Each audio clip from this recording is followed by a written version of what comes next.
Hi, I'm Dr. Boyce Watkins from Financial Juneteenth, where we encourage economic empowerment through financial literacy, entrepreneurship, and combating workplace discrimination.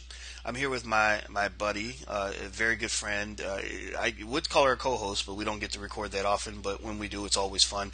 Miss Nomalanga Mhlauli-Moses, who is the founder of HealthyBlackWoman.com. How are you doing today, Noma? I'm doing great, Boyce. How are you? I'm doing really well. I am excited about our topic. You and I decided that we wanted to talk about Queen Oprah. Now, now you were a queen in your own right. I know you were actually Mrs. Botswana, which is pretty amazing. That's pretty queenly, if you ask me. But Oprah is also a queen who has who's really kind of done the impossible, kind of walked on water relative to what other celebrities, other business people are able to do. And the reason I say this is because most people know Oprah is rich. Most people know that everyone loves Oprah.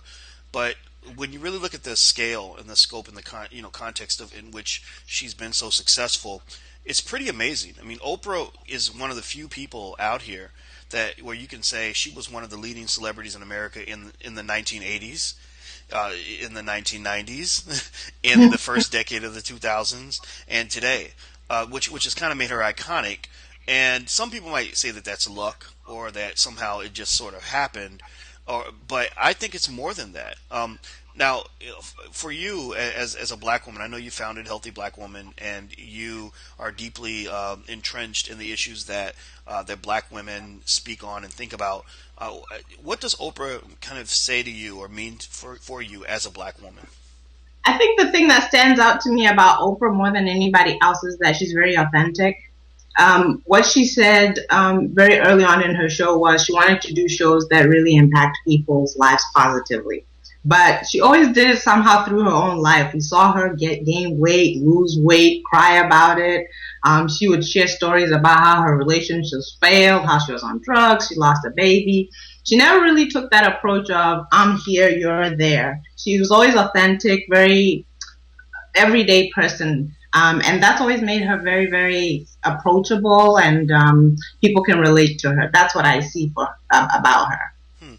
Well, yeah, it's interesting. One thing I've always noticed about Oprah as well is that you have people that just follow her unlike any other. I mean, and it doesn't have any sort of racial boundary. You see white women that love her to death. You see black women that love her to death. The closest I can think of really might be, say, Beyonce, who appeals all the way across the board. But Oprah can do that without singing, dancing, and and performing in high heels, right? Oprah is just who she is, and she's just authentic. Now, what's interesting to me as well, and I want to ask you about this, is what do you think that there's something about Oprah's approach to business slash celebrityism that has created a more sustainable platform for her than she might have if she was, say, an actress sort of waiting for her next film role, or a TV host hoping that her show doesn't fire her. What do you sort of see there in terms of what's behind the scenes in making her successful? I'll tell you a few things that I've heard her say. She said one thing, she actually has a pageant past as well. And she said one thing that she did was she didn't enter the pageant because she thought that she was the most beautiful girl in the world. She's like, I knew I wasn't pretty, but she said, I knew I was smart. And I've always known that I was smart. And that's something to carry with you, because in any given situation, when something happens and your fallback is, you know what, I'm smart. So that means I can handle it. That means if it can be done, I can do it. And that's been her thing. The second thing is, I know that Oprah has mentors. One of them was Maya Angelou, who's a great woman. And you didn't see that at first until much recently, when she was interviewing her a lot more and so forth, and then when she passed away.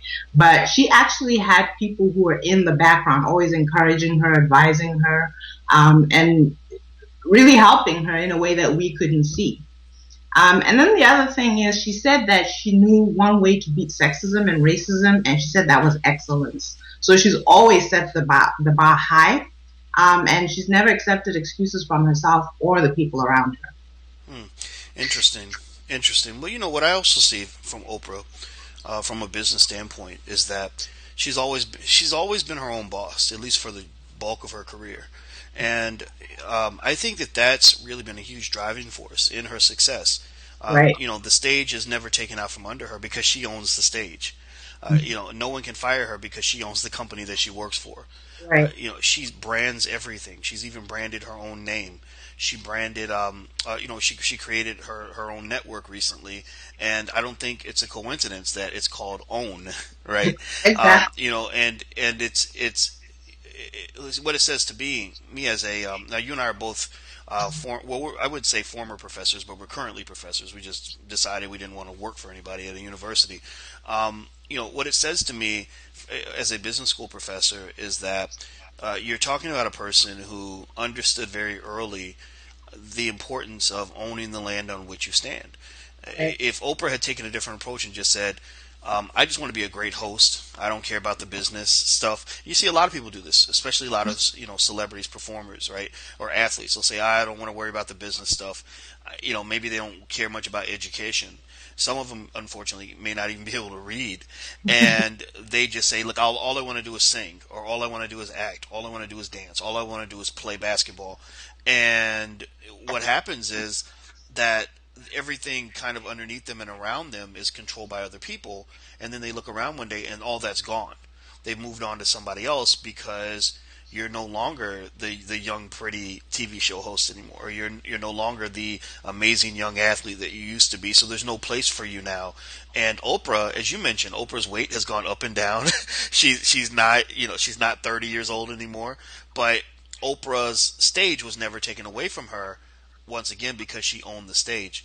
Yes, yes. Just to add to what you're saying, it actually is true because a lot of people would say, I want to be in a show. I hope somebody puts me in a magazine. I hope they put me on a network or whatever. But the one thing that I've always kind of joked about with Oprah is if you want to get on the cover of a magazine and nobody will put you on the cover of a magazine, I think she's taken it to another level because she's on every single cover. But the one thing I do admire about her is if no one will put her on a cover. She created a magazine. It was successful, and she's on the cover. She is a cover girl, Yes, she is. Same thing with the show. She has her own network now, but before she had her own show, so she didn't have to worry about getting on somebody's show. She had her own show, and it was all about what she thought, what she wanted, and so forth. So, and then she's also ventured into movies. Nowadays, she has a movie. I can't quite remember the title that's coming out, and she's in the movie. Or even if she's not in the movie in terms of being an actor, she's in the background directing or producing. And the same thing is with her network. She has at least 2 or 3 shows on that network, which are basically hosted by her. So there is a central theme there that you do take on the mindset of, I'm not going to wait for anybody to give me what I want. If they won't give it to me, or maybe even if they would give it to me, I'd rather be in a position where I create it and then I control it. Mm-hmm. Well, I agree with you. You know, it's one thing to kind of hope and pray that the world shapes itself to match what you need it to be, that the world creates an opportunity for you. And it's another thing when you're able to realize that you can also shape your world. You can shape your environment. You may not be able to shape as big of a world as Oprah, right? She now has a broad influence that goes around the world, but that wasn't always the case. When she was younger, her world was much smaller. But even in that small world, she made sure she shaped that world to fit her preferences. And I think that the magazine thing that you brought up, that's a perfect example. Oprah. Now, would Vogue magazine pick Oprah as their cover girl? I don't know, or no, cover woman. She's not a girl. Would they pick her for their cover? I assume that they'd pick her at least once, but because she's Right. Oprah. But I mean, they wouldn't pick her for every cover. But Oprah picks herself for every cover because she owns the magazine, and I can just say I can just say amen to that because in my own life when I wanted opportunities, I waited a long time and nobody gave me those opportunities. When I wanted to publish a book, I waited for a book deal. It never came. When I wanted to, do media, I waited for that opportunity and it didn't come. I mean, those opportunities really started coming once I took the initiative to create my own stuff. I just said, okay, well, I'm going to write a book and learn how to publish it myself. I'm going to create a publishing company. Oh, I want to, give speeches. So, I'm going to help someone create a speakers bureau. And I had a partner and we created a bureau and I got a chance to speak. I want to do more media stuff. Okay, well, I'm going to create an online platform, and I'm gonna let myself do what I want to do. And what's amazing about that is that it gives you a type of satisfaction with life that you just can't put a price tag on. You Right. can't describe it in words. You can't explain to somebody how good it feels to get up every day and to know that your life, a lot of your life is what you make it out to be. You're not stressed out because you're waiting for somebody else to do what you feel needs to be done. And so in a way, I can identify so much with Oprah. Not with $1 billion. I don't have $1 billion. I made a lot of money, but not $1 billion. But I identify with the reasons that she is doing things the way she's done them, and I think that this is a template that many of us can really learn from. What do you think? I mean, what have you kind of learned from the template? How has it affected your life? Absolutely. I've been thinking about this a lot lately, and I will share that. I'm married to my husband because I like him, and love him and Really, everything. you mean you like your Like, husband? yeah, like. You're kidding me. That puts you in the minority, right? But one of the things that I've been very aware of is that there are people who can stay in circumstances that don't feel good or are even good because of financial insecurity. You have a lot of women, and I'm going to take the woman's standpoint, who are in relationships with men, and it's not necessarily a good relationship, but it offers some form of financial stability. You have a lot of people who are in jobs that are just horrible. And they stay in the job because it offers them, food on the table and a roof over their head. So one thing that I can say about financial independence and walking away and creating something of my own is it gives me the ability to be independent and to make choices based on what I actually want. Like I said, I'm in my marriage because I want to be. Everything I do is because I want to do it. And the other thing is, it's not really about how much money you make. It's about the life that you create. And for me, I feel like creating my own business and creating multiple streams of income has really created the life that I want. I put the things that I want to put first, like my children, who, I homeschool.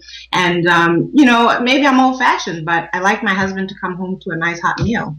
There's a number of things that I just could not do if I was too busy working for somebody. And I feel like entrepreneurship or owning your own business or creating something of your own allows you to live the life that you want. May not be on Oprah's scale, but I'm not called to be Oprah. I'm called to be me, and I'm called to do my best. And Oprah's best is not the same as my best. Hmm. Well, absolutely, I agree with you, and I'll say this, and then I'll let you get the last word here. You know, um, I can say that that when you talk about living the life you want to live and doing what you want to do, I think that when we look at our heroes, when we look at the people that we admire the most, I think we have to look beyond the one-dimensional bottom line. The one-dimensional bottom line is where we say, "Oh, well, so and so has a lot of money. I want to be like that person," or "So and so is on TV every day. I want to be like them." I think you've got to look at the texture and the context within which all this is happening. Right. There's a difference between um, a a liberated wealthy person and a wealthy slave, and we do have wealthy slaves. Yeah. They can be in situations where they're not happy. They're not saying things because they believe them. They're saying them because somebody told them to say them, because they threaten to take away their money if they don't. They're doing things every day because someone else told them to do those things. And I think a lot of us understand that feeling, because many of us, unfortunately, aren't even wealthy slaves. We're slaves who are barely getting by, right? And what I decided with my own life was, and I learned some of this from Oprah because she's one of my heroes. Oprah, I love what Tyler Perry does, and then at the same time, at other extremes, I look at individuals, even like Dr. Cornel West, who's pretty liberated as far as saying what he wants to say without fear of losing things. And I decided that's going to be the template for my life. I want to be free, because when you don't have a big paycheck coming in, freedom doesn't always necessarily pay the bills. It's not always easy, but freedom gives you a reward that you still feel, even if the money isn't as great as you want it to be. And then if you can have the money and the freedom at the same time, that's just a feeling that can't be that you can't match, because it spills over in other areas of your life. I mean, you're healthier. I talked to someone the other day who was so frustrated by the racism he was experiencing on his job that he said his testosterone had dropped to almost nothing. He couldn't get out of bed. He was clinically depressed. He had to take medication because every day when he went to work, it stressed him out so much that it was literally killing him. And he said, I was so happy when I was unemployed. and eventually he started his own business and he's his own boss. And now he said, I'm happy, I'm healthy. He said, I'm a better husband, I'm a better father, all those things. So it spills over into everything that you do. I'll let you get the last word. I mean, is that something you've observed as well? Oh, absolutely. I think that, it's a balance. Obviously, there is a compromise sometimes that you make when you decide to walk away from having security of a job. Sometimes you may end up taking a pay cut, but the pay cut pays for itself in the sense that you benefit in other ways. I can absolutely, take what's the common word? Testify. Yeah. I can testify that, I do really enjoy a much happier life. Happiness is so elusive, I know, but I can honestly say I'm an all-around happier person because I'm free and I do what I want to do. Now, mind you, I still do what I have to do because being free doesn't mean being reckless. But I certainly do feel like I have more control over my life and more control over my schedule and absolutely more freedom. But the last thing that I wanted to add was when we're talking about Oprah is, another thing that she's really famous for is for giving and for service.